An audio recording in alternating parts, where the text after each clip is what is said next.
Greetings, everybody, and welcome to the review of Update 1.50. Technically 1.52 since the latest patch, but still, a review of the November update. So, with that out of the way, on to the content itself. And I start with one that's kind of divided some people when it was first announced and when it was finally revealed what it was, and that is the Lewis Hamilton Time Trial Challenge. Now, what this is, it is a series of time trial challenges where you have to beat some times set by Lewis Hamilton, and judging from how he's looking in there, stuff that was probably made around the time when the game had came out, but anyway. So you beat those times there. There's about 10, I believe, challenges there from when I watched the stream. A lot of them obviously use the Mercedes AMG GT3, with only one of them using the Sauber C9, and that's at the Nürburgring, which, cool. Um, Now, you don't necessarily have to beat the diamond times to complete all of these. Just do the gold times, and it should be perfect. And I believe you can unlock the credit cap just from doing that. If you do beat Lewis Hamilton's diamond times, you pretty much win all the cars from that. And one of those is, well, the car that was designed by Team 44, which is basically just a repainted Mercedes AMG Vision GT. Graphics, new wheels, and a rear wing. So, my overall thoughts on it, I don't find it all that worth it in my honest opinion. If you're one of those people that feel like you have to support PD, even if they're not in the most financially dire of situations, but if you feel like you gotta support them, go on ahead. If you're a fan of Lewis Hamilton and this is another challenging thing for you, go ahead. I'm just not a fan of the fact that not only are the prizes sort of just mediocre, if I'm honest, there's also the fact that something the community has wanted is behind a paywall. I'm just not a fan of it. That's just me, though. So anyway, on to the other content, which is the 5 cars that were announced with this. And we kick things off with the Toyota 86 GT Limited. Yet another elephant in the room. And yes, it is another 86 GT. On top of the fact that the 2 road cars we have, one of them the GRMN version, the Group 4 car, the Group B car, and if you count the BRZs, the road version of that, as well as the drift car, there's a lot of 86s. Okay, it's not a lot of 86s, it's nowhere near the amount of Skyline GTRs we've had in previous games, but yeah, people not liking that. As far as I'm concerned, it's an okay feeling car. It's not all that different from the ones that's already in the game, so it's meh at most. I mean, I guess you get the most recent one.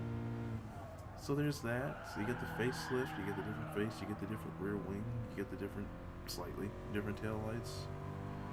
But that's about it. So it's okay-ish. Nothing all that special. The next car is the RE Maria FD3 SR7. This car obviously was previously in Gran Turismo 6, and so here it is back again in Gran Turismo Sport. And it's a fun car as usual, although it's a little more rear happy than I last remembered it. It's a good feeling car, great sounding car. Some say it's not sounding so realistic, some do. So interesting, but overall great to see it again. Great to have it back in the game. I feel like it'd be pretty good in its class. And hey, there's something for the S2000 that we have S2000 news that we have to for its race against. Next one is the BMW M3 Coupe from 2003. Now this car, in a way, it is a returning car, but in a way, it kind of isn't, because the last time we had an M3 Coupe, the regular version, that was the CSL, whereas this one is just purely the M3 itself, no CSL stuff on it. And despite my terrible driving on display here, it's actually a good car to drive. Probably one of the more neutral BMWs in the game, one of the more neutral M3s in the game.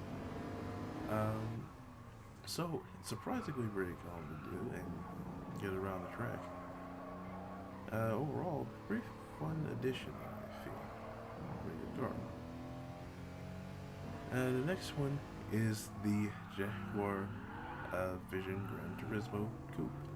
And you might remember the World Tour event, in Japan, both the Pro-Am as well as the semifinals, and how chaotic those were.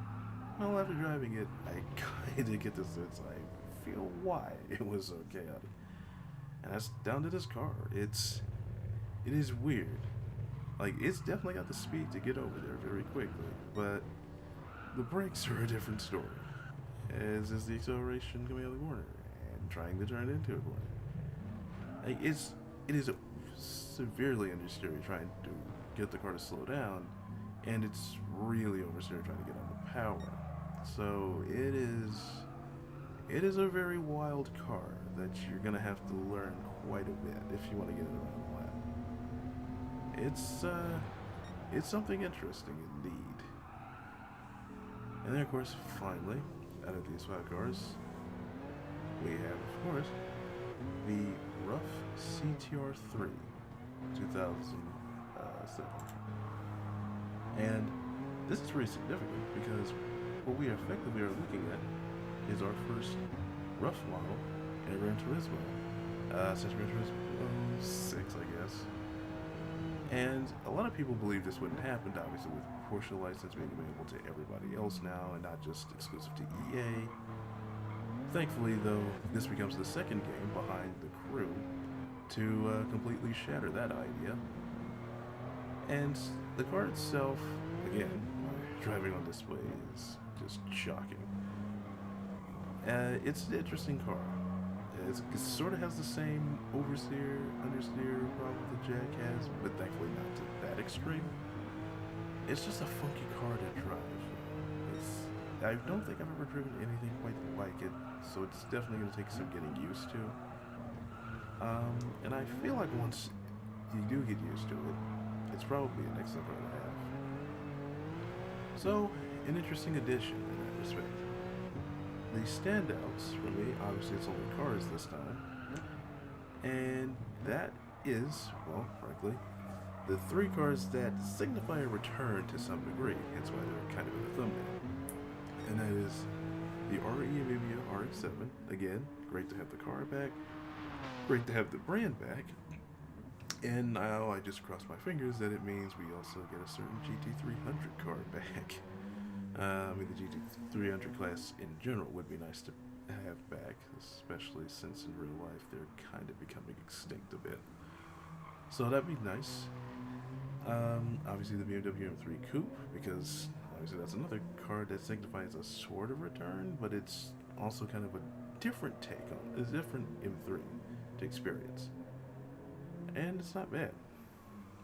And then of course the Rough CTR3 from 2007, because again, Rough is back in the GT game, but not with the previous cars of the previous games, but with a whole new one.